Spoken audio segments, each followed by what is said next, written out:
নমস্কার বন্ধুরা, আমি অন্নপূর্ণা। আশা করি আপনারা সবাই খুব ভালো আছেন।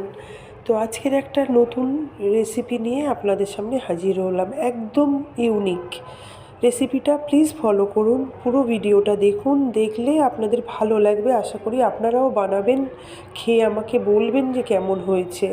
তো আমার বানানোটা কেমন হয়েছে সেটা আগে আপনারা দেখুন, দেখে আমাকে একটা লাইক অন্তত করে দেবেন, তাহলে আমি বুঝবো যে আপনারা আমার রান্না ভালোবাসছেন। তো চলে যাই রেসিপিতে। কিভাবে বানিয়েছি সেইটা আপনাদেরকে বলি। প্রথমেই ছোট ছোট আলুগুলো প্রেসারে একটু সেদ্ধ করে নেবেন, পুরো সেদ্ধ করবেন না, একটু যাতে খোসা ছাড়াতে পারবেন একটু শক্ত রেখেই সেদ্ধ করবেন।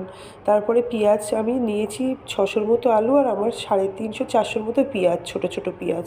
পেঁয়াজগুলো ছাড়িয়ে আমি ভিনিগারে ভিজিয়ে রেখেছিলাম 10 থেকে 12 ঘন্টা, সাথে কয়েকটা কাঁচা লঙ্কা দিয়ে।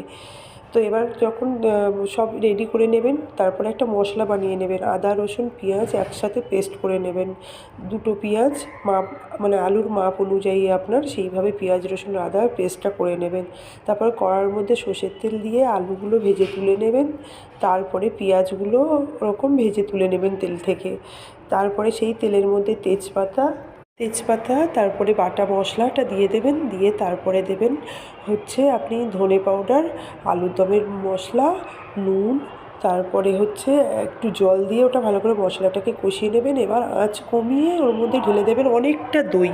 তারপর দইটা জল বেরিয়ে গেলে আস্তে করে নেড়ে ওর মধ্যে আলু পেঁয়াজ সব দিয়ে দেবেন, দিয়ে ভালো করে আস্তে আস্তে কষিয়ে, চাইলে আপনি জল ইউজ করতে পারেন, না চাইলে না জল ইউজ করতে পারেন। আমি অল্প একটু জল ইউজ করেছি। তারপরে দিয়েছি গরম মশলার গুঁড়ো, কাঁচা লঙ্কা, ধনে পাতা, একটু চিনি দিয়ে